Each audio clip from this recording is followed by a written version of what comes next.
Square লেগে fielder ছিল একজন, মিড উইকেটের খুব কাছাকাছি ছিলেন দুজন, লং অনে আরেকজন। প্রেস বক্সে তখন ধারাভাষ্যকাররা বলছিল লিটন 4 বের করবে কোন দিক দিয়ে। সাজিদ খান বল করলেন অফ স্টাম্পের বেশ বাইরে, লিটন তবু সুইপ করলেন, খুব জোরে করলেন বলে মনে হলো না, কিন্তু বল ছুটল বুলেটের গতিতে।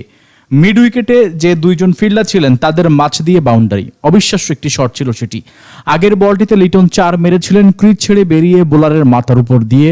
লং অন ও লং অফ ফিল্ডার ছিলেন উইকেটের অনেকটা সোজাসুজি, তবে কেউ বলের কাছাকাছিও যেতে পারেননি। এই শট দুটি নমুনা মাত্র।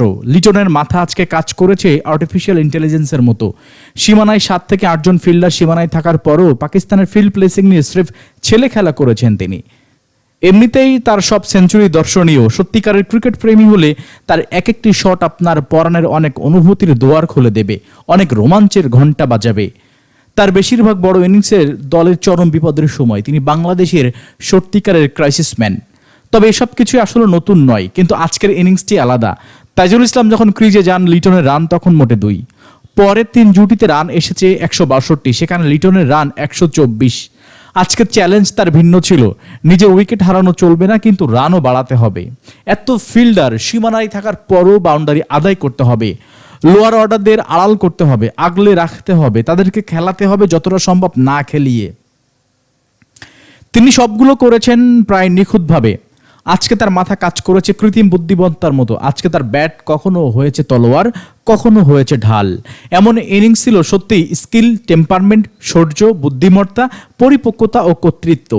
গত টেস্টে খুব বাজে একটি শটে আউট হয়েছিলেন তিনি। ভেবেছিলাম কিছু একটা বলি, পরে মনে হলো এরকম আউট তো তিনি কতবারই হলেন, কতবারই বা বললাম, আর কত বলবো, আর কত ভিডিও করব। সেই তিনি আজকে এমন ব্যাটিং উপহার দিলেন, ভালো লাগার ভেতরে বাহিরে উপচে পড়ছে যেন। তার এমন ইনিংসের দিনে পুরনো আক্ষেপগুলো আবার উকিয়ে দিতে চাই বটে। কেন 54 টেস্টে তার সেঞ্চুরি মোটে 6টি? কেন তার গড় 35? কেন তার ফিল্ডিং পজিশন ভালো না? কেন তিনি কিপিংয়ে বারবার ক্যাচ ড্রপ করেন? কিন্তু এসব এখন আসলে পুরনো হয়ে গেছে। এসব আক্ষেপের চাষবাসও আর ভালো লাগে না এখন আর বলতে। ভিডিও রেকর্ড করতে গেলে এখন যেন বাংলাদেশ ক্রিকেট নিয়ে কিছু বলতে গেলে নিজের কাছেই খারাপ লাগে। এখন মনে হয় তার উপর প্রত্যাশার ভার আর চাপিয়ে না দেই, বরং এখন মনে হয় তিনি উপভোগ করতে থাকুন, শুধু উপভোগ, ব্যাস এই তো। তিনি উপভোগ করতে থাকলে এরকম ধ্রুপদী ইনিংস আরও একটি মাস্টার ক্লাস, আরও একটি হয়তো নিয়মিত দেখতে পাবো আমরা। প্রত্যাশাই বাংলার কোটি ক্রিকেট।